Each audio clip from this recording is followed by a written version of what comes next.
Welcome to Simply Enough, where we celebrate you. Because you are enough, just as you are. Period. The idea of labels and the weight that external labels place on us. The unpacking of external labels is big work. Pause and reflect. What meaning am I putting on that word, that label, that description? And I walked away not necessarily thinking about the task that I had done, but I owned the identity. I didn't address the behavior. Well, I'm just, a walk-in minority, and it's very easy to place labels. Hi, everybody. Welcome back to Simply Enough, period. Yep. I'm Dr. Elizabeth Ignacio. And I'm Mr. Zachary Leonard. Hopefully my sign stays this time. Stays up this time. Yeah. And if it doesn't, that's okay. For those of you who listened on the first one. So today, what I was hoping that, we could touch on is the idea of labels and the weight that external labels place on us, and the burden that when we carry labels, and especially because labels are often externally placed on us, and then we assume it and take those labels on for our own identity. And, to be a little academic, Soren Kierkegaard, is known to have said, when you label me, you negate me. And, that's a very powerful and true statement, because it's very kind of confining and minimalizing. And, I certainly, as a female in a man's profession, for those who don't know our bios, I'm an orthopedic surgeon, sports medicine, and in the world, 94% of orthopedic surgeons are male. Wow. So only 6% of orthopedic surgeons are female. So I'm already in the minority there. Yeah. And then on top of that, I am in the subspecialty of sports medicine, and even that has a minority of females or of women. And then on top of that, I'm also an immigrant Filipina. And so I'm just, a walk-in minority, and it's very easy to place labels. And in my desire as a youth and a young adult, and even I'll admit it, as an adult, I'm 50 years old, and I'm only learning some of these lessons now, these past few years, how much I had internalized and assumed and owned those labels out of the hope of people pleasing and assimilating. Yep. So that's what I want to talk about relative to my journey with labels. Zachary? So I think this is a great place for us to start with episode 2, like so early on, because and you mentioned this, delineating between external and internal labels, right? There's the narratives that we perpetuate on our own, but then there's also the labels that we receive from other people. And that Kierkegaard quote is so spot on with the stories that we're going to share. I think this is going to set a foundational framework for conversations that we're going to have down the road. So thank you so much for highlighting this right off the bat. I don't realize how often labels are given to us. I don't know if you've ever done early on. And early on, yeah, which is going to be key in one of the stories that we share. But as kind of a fun, silly-ish representation of what we do with labels that are given to us, if you ever, I don't know if you've ever done this with anybody, but if you have something in your hand, I don't know, let's just say it's like a water bottle, and you just go up to somebody and you literally like extend your hand with it, and you just like give it. Most people will just take something from you without even thinking like, why are they giving this to me? Do I want to hold it? What am I going to do with it? So try that out, and you'll see that we have, I think, almost a natural tendency to just automatically take something without actually like assessing it or deciding, do we want this? Like, is this something? Oh, use that, Sammy. Sammy's barking. Yes. And Sammy's got like the mohawk going. That's when she's like pissed off. So we have our third host. That's Sammy. Yeah. Hi, Sammy. Shh. Love her. Yeah. Hopefully she makes an appearance because she's really cute. I think that it's important to even just call out how often it actually happens and we're not even aware. There are the moments when somebody says something about us that we're like, oh, and that really kind of stings us. And now we're kind of caught off guard. But the unpacking of external labels, big work, that it happens way more than we know, and sometimes those become major wounds that now you're left with trying to heal them, and then they're scars that you never deserve. So anyway, super important topic that I think sets the framework for Simply Enough. Period. I'm excited to jump into it today. Can I share my first story about this? Is that okay? Previous job that I was working in, part of my job was to speak publicly in front of people. I take that kind of role very seriously. I like to craft what I want to say. I want to make sure that my points and my themes and everything are very clear, but they're told in a very specific way, which shocking, that I create an experience or an arc and really jump into it. And I was given feedback after one particular presentation that I was too academic and too articulate for the people for whom I was speaking. And as if that's a negative. Exactly. But,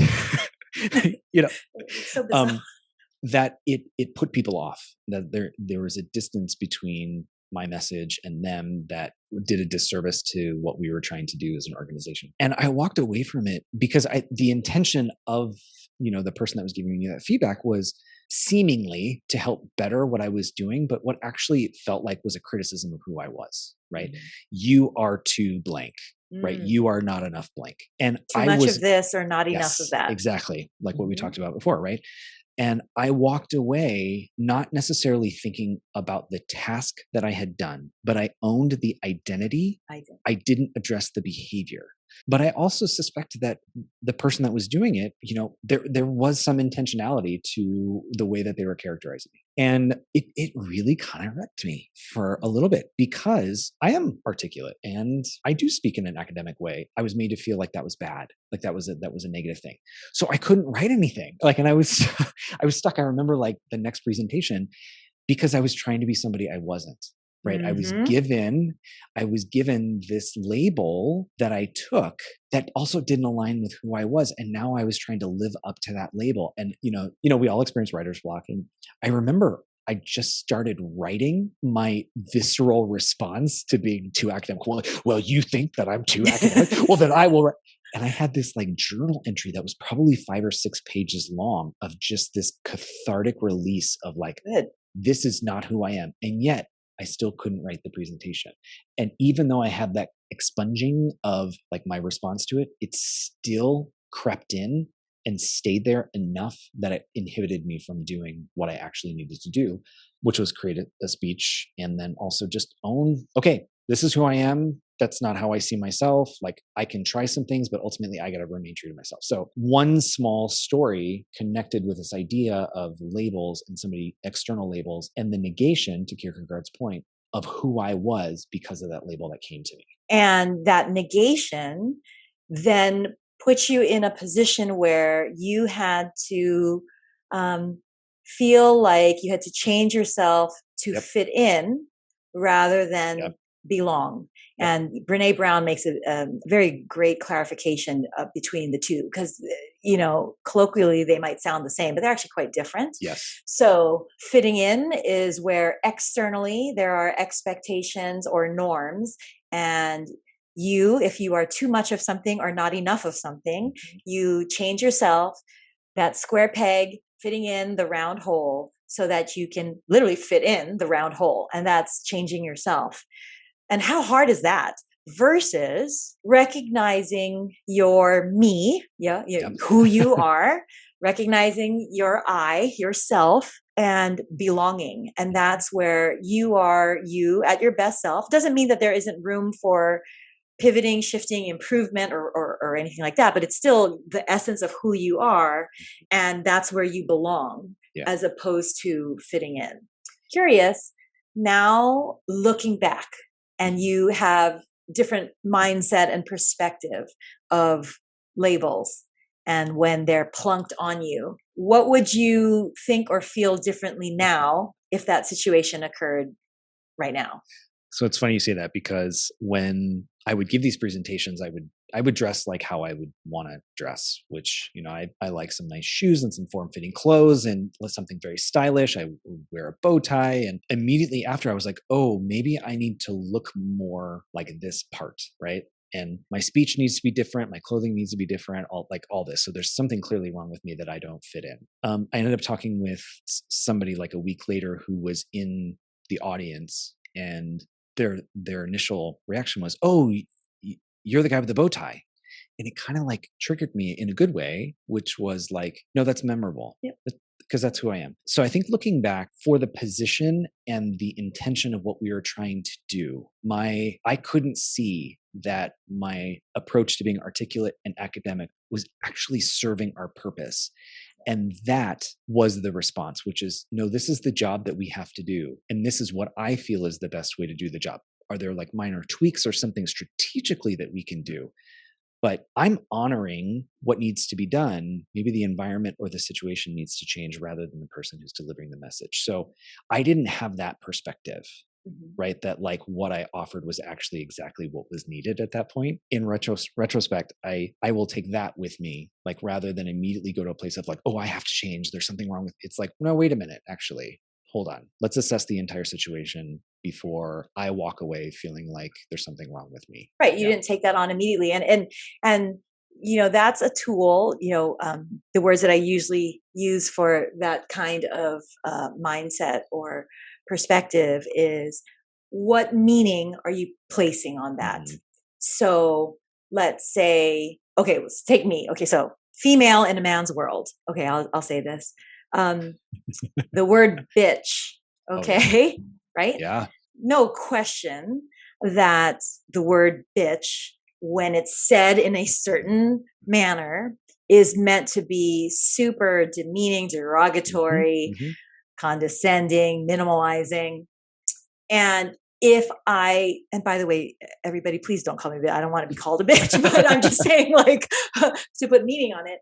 If I am self-advocating or advocating for, a particular group, and somebody calls me, shut up, bitch, which has happened. Wow. Oh yeah.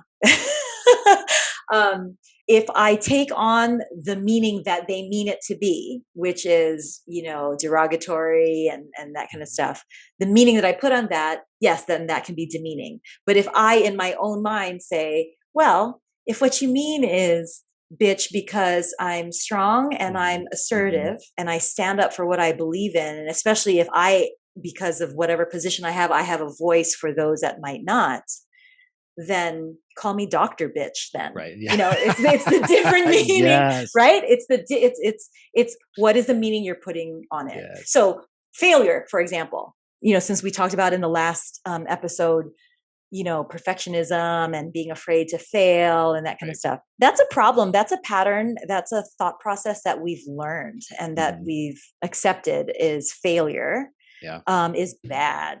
Yep. And that failure is an identity, not an event. Yep. So, but the problem there is that it's not an identity, and even failure of an event isn't necessarily a bad thing. It all depends on the meaning you place on it. Right. So somebody, starting off something that, is trying to invent something, or Silicon Valley, for example, let's say Silicon Valley mindset is like, oh yeah, you failed, celebration, next. Yep. So no, next, rejection, redirection. But there are those that are like, I failed, that experiment failed, and therefore I am a failure. That's a different meaning that is being placed on that. And so that's where we take back our power. And that's not to negate all criticism, especially if criticism is constructive and it can be helpful. So I'm not here to like dodge all of the arrows, but I'm just saying, pause and reflect. What meaning am I putting on that word, that label, that description? And that's taking the power back, and never mind what that other person might mean by that, knowing that the other person might mean something negative. We don't have to take it that way. Right. Absolutely. The B word, Um, I have it just reminded me that I have a friend who, whenever that word is used against her, and it's strategically used against her in the same way that you articulated it, she says thank you. Right. And That's I'm how like, she turns it. Exactly. Exactly. That's what I thought of immediately, which is, somebody is going to weaponize a word, a Mhm. label, happens in the queer community all the time. There is an element of our ability to give it power and take the intention behind the weaponizing of that word when we do have an opportunity to, like you said, ask what meaning we've applied to it. And you also Well, do this. exactly. Yeah. You and I, we've talked about that specifically Yep. of the label, the word queer. Hmm. So for those of you who are watching the video, I'm 50 years old. And so I grew up in a generation where the word queer was vitriol. Like Yeah. it was like the lowest of the low insults. It was so derogatory. It was meant to be painful and Hmm. hurtful. And so for me, my reaction is evolving now, but for a long time, even up until just, like a couple years ago, the word queer always made me feel uncomfortable, Hmm. empathic for my queer, friends and family, but it still was just like, ooh, there's that word, Right. because it had been weaponized for so long. Right. And what I love is exactly what you just said. The queer community has actually taken back the word queer by making it their own name, label, identity, and meaning. And so actually, it's empowering because it's now their word. Hmm. Hmm. So it's diffused and really removed that the power of that old word spelled the same. Hmm. It's a different word now. Yep. This happens in the deaf community too. So, um, you know, Explain to everybody how you know so much about the deaf oh, community. so thank you for that. Please. Yeah. So I am a trained teacher of the deaf. I have my master's degree in deaf education, and I worked in 2 schools for the deaf in the New York City area. In addition, I'm a trained sign language interpreter and also did some theatrical interpreting as well. One of the biggest pieces that I learned is that in the deaf community, the word deaf is important and intentional, and it's not a derogatory word. So, I think when people are trying to be sensitive or mindful and they say hard, hearing impaired, that's actually more insulting to deaf people because it labels their quote unquote disability, which they don't believe they have a disability. Um, and that's an important measure of the deaf community, is that we are perfect just as we are. We are simply enough, period. Period. And therefore they are deaf, and you cannot weaponize them because that's who they are. Isn't that super cool? So cool. Yeah. Um, Having been a guest and member of that community, welcomed so well as I was, you start to understand the dynamics of how language really then gets thrown at people and whatnot. And I think as an adult, I can see where this happens to me now, but it doesn't always happen to kids. Kids don't, I think, ever really see the ways in which well-meaning adults and educators give labels to kids that they don't deserve, or they don't, Well, it's even worse than not knowing that it's happening. that's happening. It's actually worse because they swallow and accept and believe to be truth wholeheartedly, because said labels are coming from positions of authority. Yep. So at that age, with their brains and their minds, who are they to question Right. the authority? Right. So it therefore becomes written in stone. So and then it becomes their lifelong identity. Oh, I'm not good in math, Yep. or I'm not creative. So they swallow and they own their I am statements, but those I am statements are not even coming from their I. Right. The I am statements are coming externally from others. But then it's inbred, it's in impacted in them. And then they carry it for the rest of their life. Mm-hmm. As opposed to, how did you put it, Zachary, in terms of rather than claiming the identity of I'm not good at math, you were saying something about like, I tried it on and it didn't fit, or something like that.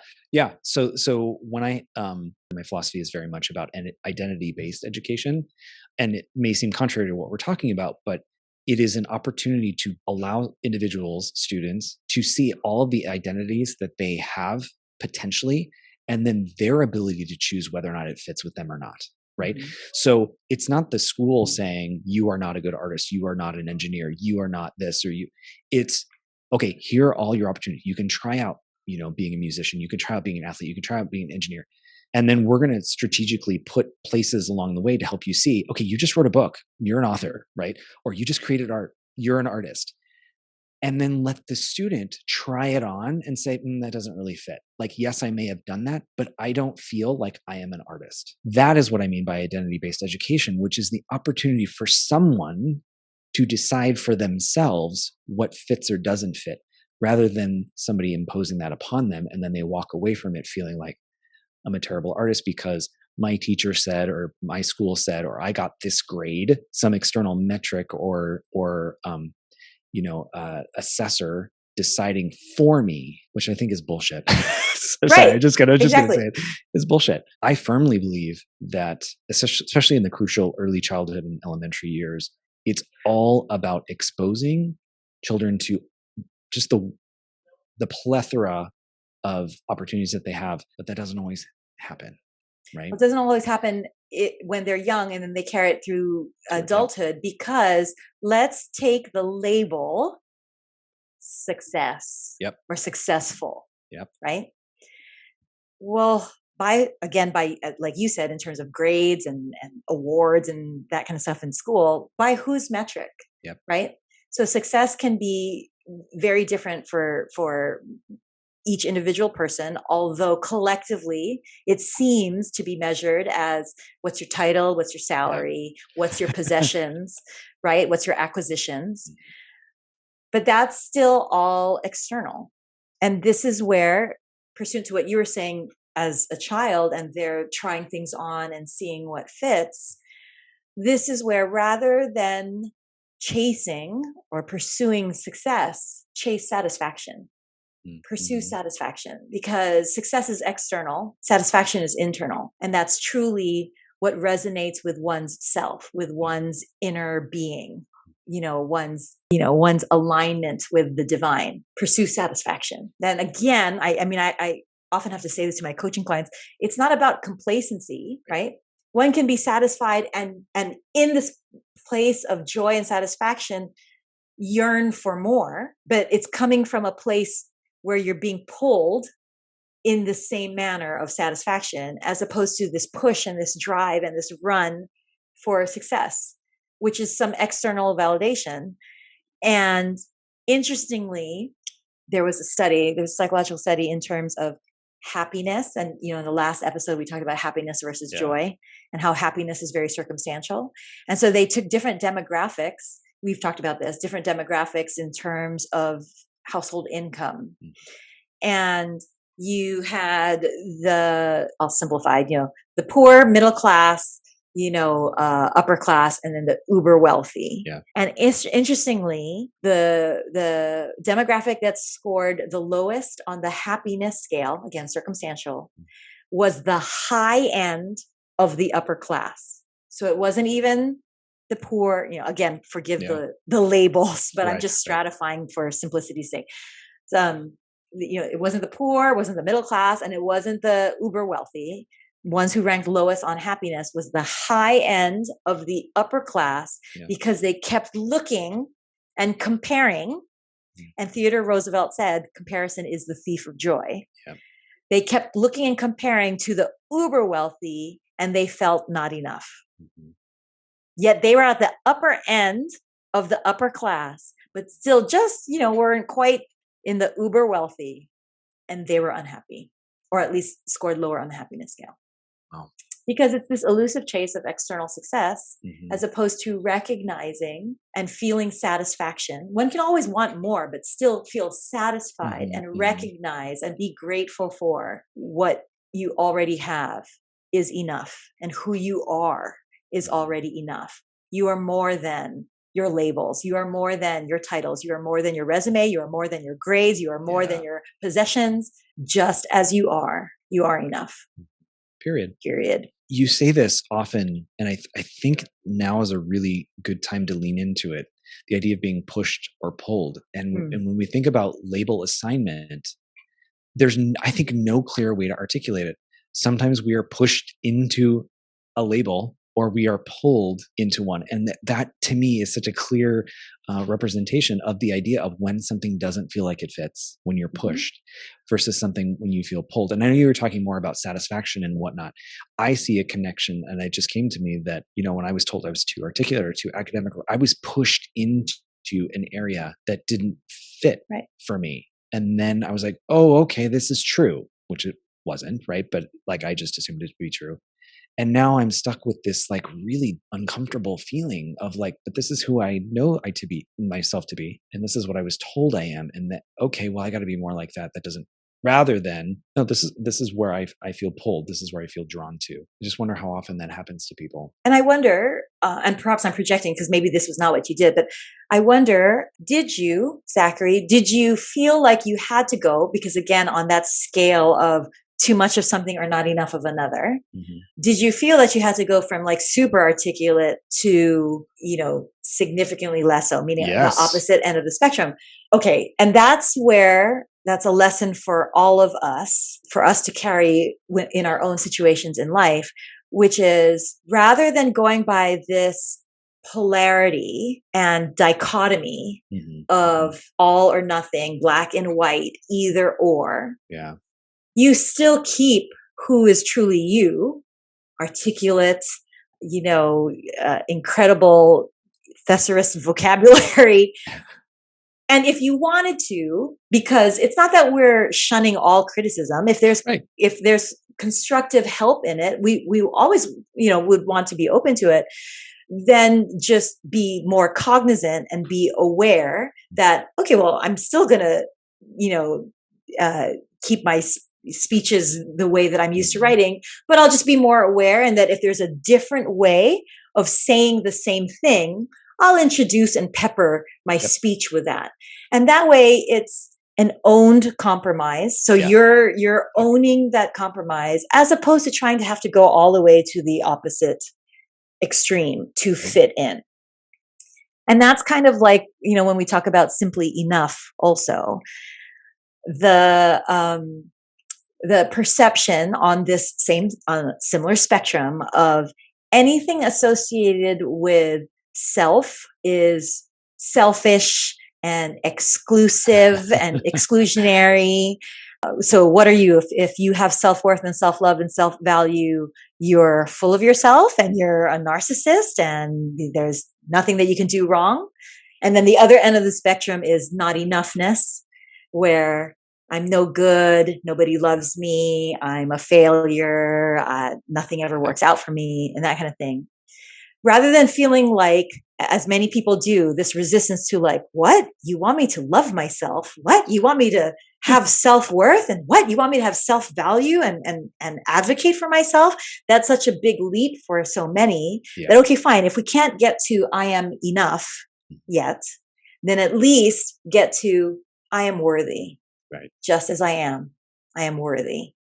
And then move towards the end of the spectrum of I am simply enough, period. Always looking to shift my gears and find my best self. But as I am, God bless me, universe bless me, source, divine, Allah, Buddha, Jehovah, bless me. I live, I breathe, and therefore I am enough, period. Try that label on. Right. You use the word pepper, and I immediately went to cooking, and I thought you couldn't be more spot on, because if we say a dish is too salty, let's say, that doesn't mean that the next time we make it, we don't put any salt in at all. Yes. Right. Or if there's too much cinnamon or whatever, we may be a little bit more judicious with it or careful. Yeah. But we don't negate the value or the importance of that feedback, one, and two, whatever it is that person qualified. So why it's such a simplistic representation of what you said. Which is perfect. It's perfect because it's simplistic. Yeah. And I'd never thought about that before. You're absolutely right. So in those moments when it feels personal, like in the case of like you're too academic or too articulate, what would have helped me if it was the speech was too academic. Oh, okay, I can go back, but now it's a personal. But I may I'm going to walk away and be like, okay, there was too much pepper. Right. Doesn't mean that pepper doesn't actually have a purpose or a point or it belongs Exactly. here, but I'm not going to take it all out because you're right. Then I was like, I got to be relatable. I got to tell stories. I got to be funny. I got to And I'm only going to use one syllable words from now yes. on, right? It's not that. No, it's not that at all. You're absolutely And again, right. it's because of, okay, what is the meaning that they're putting on that description versus what is the meaning that you're putting on that description? And if you consider different ways, different perspectives for the meaning of that same word, the takeaway is different.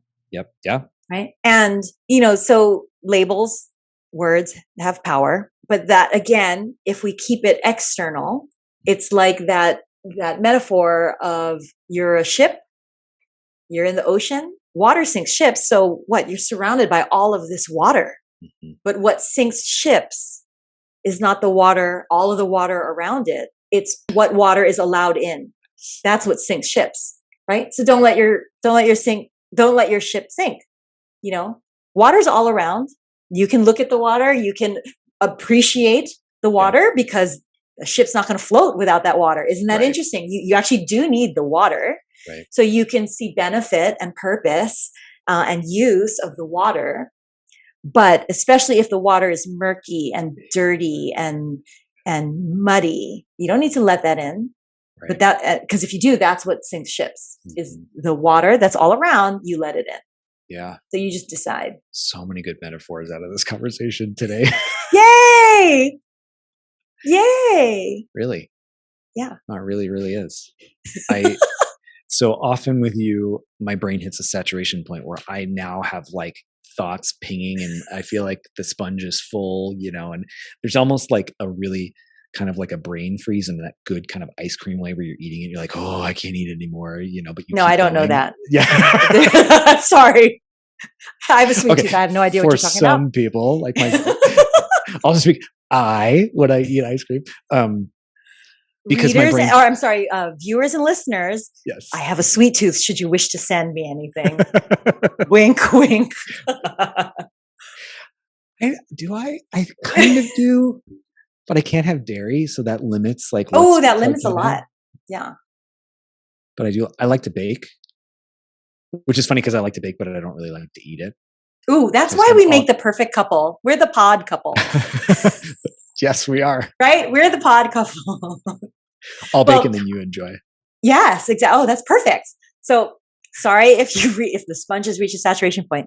And I was just about to say something to add to the sponge. Just one last thing, and now I can't remember it. I know what it was. Good. Yes. So there's two things. Okay. So even though the sponge is saturated, just wanted to talk about a couple more metaphors, if I may. We were talking about ship and I was thinking about travel. And, labels are baggage, right? Oh, yeah. And that's like somebody asking you to hold their suitcase. Mm-hmm. And so you get to decide, are you going to carry this baggage? Or are you going to say, no, thank you. Here you go. Yep. Right? It's your decision, your power, what meaning you're going to place on it, what baggage you're going to carry, and lighten your load, right? Yeah. And give the monkey back, give the suitcase back if that label doesn't serve you. Mm-hmm. Ultimately, that's how we will get through many situations in life, difficult situations, is sometimes we have to do addition by subtraction and decide what works and what doesn't work. And it boils down to, how is this thought? How is this situation? How is this feeling serving me?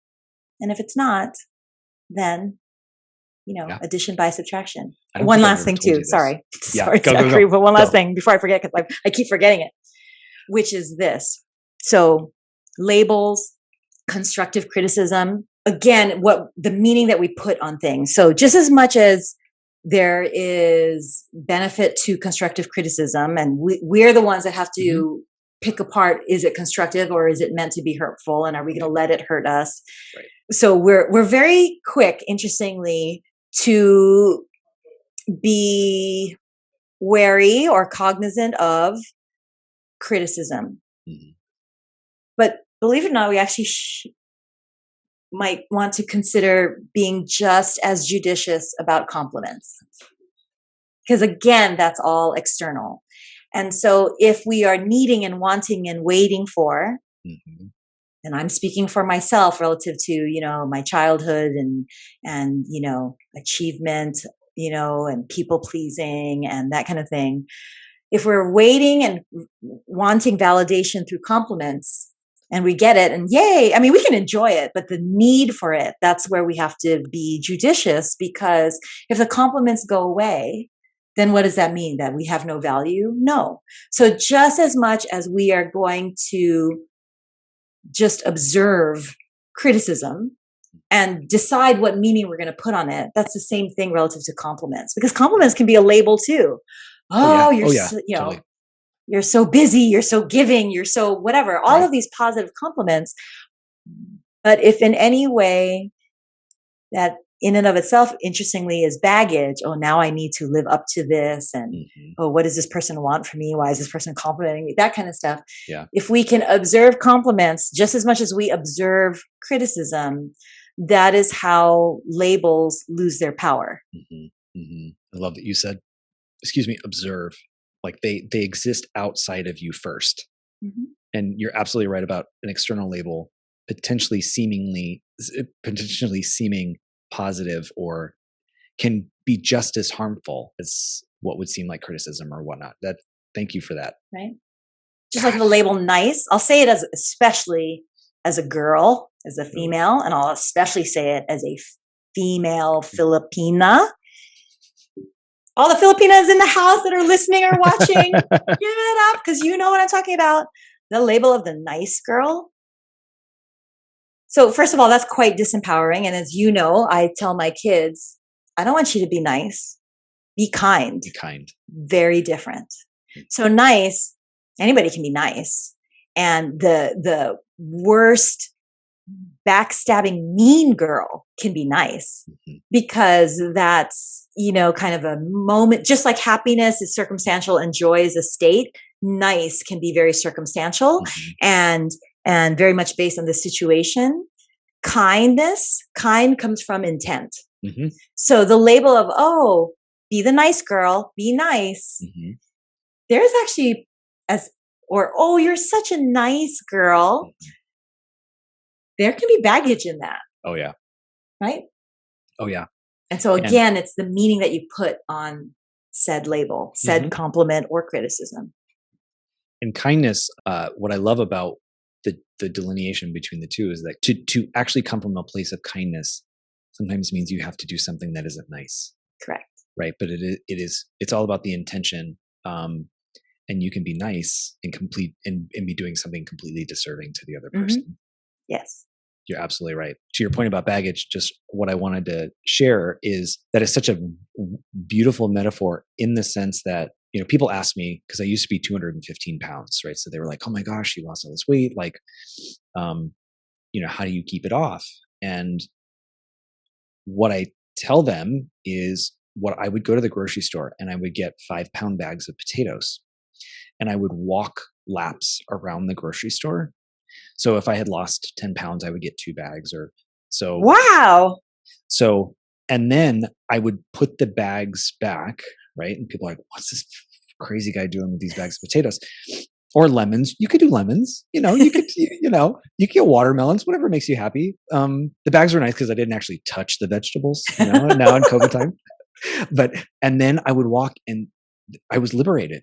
I was liberated from the weight of that. And emotionally, that's exactly what you are inviting all of us to do, is liberate yourself from the weight of whatever label that you just assumed or took on what seemingly positive or seemingly negative. I spent years, I still somewhat do look at my speeches and be like, does this sound too academic? When if I had just liberated myself from the weight of that baggage, I'd be in a different flow. Yes. So a good exercise for people to think about is when you lose weight, you are literally lighter. Yes. Right? So if you make the decision to not own a label or to take criticism and say, okay, what of this I'm going to keep and what of it I'm going to take, or I'm going to observe, compliment, criticism, whatever it is, you walk away lighter. Yes. Anyways, that's what I want. You are uplifted. Yes. Yes. Yeah. So our takeaways. Oh my God, there's so many. You take it away. Salt and pepper. Right. Ship. Baggage. Ship sinking because of what you let in. I think my takeaway. Spectrum, right? Uh-huh. Relative to the salt and pepper, like you don't have to take away and go the opposite end of the spectrum. But observe. That to me is very tangible. I can observe, like literally, and I see it in my hand. Like I can literally observe it and say, okay, too academic, too articulate, too nice, whatever it is. You're nice. Okay, what am I going to do with this? So I'm literally going to hold on to it for a second and then decide, am I going to give it back? Am I put it back on the shelf? Or am I going to put it in my pocket? And if I put it in my pocket, it better not weigh me down. Right. So otherwise, if it's weighing me down, it doesn't serve me. And for me, that's my takeaway from today's episode. Love it. Love it. You release the baggage. Yeah. We don't want it. We want whatever baggage to fit in the overhead bin or under the seat. We don't need to carry. We don't need a Matson cargo ship to bring on all that we're lugging. Yeah. Especially if we're taking on other people's luggage. Especially if we're taking on other people's luggage and it's therefore making us uncomfortable to make them more comfortable. So many takeaways. So many. Yeah. And to that point, it's not permanent. So you could decide today that the luggage that you've been carrying, you don't want to carry anymore. It doesn't mean there aren't going to be consequences or things that you have to deal with, because of that decision, but you always have the opportunity to choose to let go of that luggage. Always. And it's a process and it's never too late. Again, I'm 50 years old and, I've only just kind of learned this stuff and I'm still learning along the way, but it's taken my lifetime so far and will continue to. And that's it starts now and that's okay. It starts now. And we're on the journey together. Yes. It's not perfection, it's progress. Together. Well, thank you, my dear. Thank you, my journeyman. Ooh, I like that. Guess what? You are simply enough. Period. As are you, just as you are. Period. Oh. Thank you. Love you. Bridget Jones. Yeah. We'll talk about that too. Love our listeners. Love our viewers. See you next time. Everybody. Okay. Bye. Bye.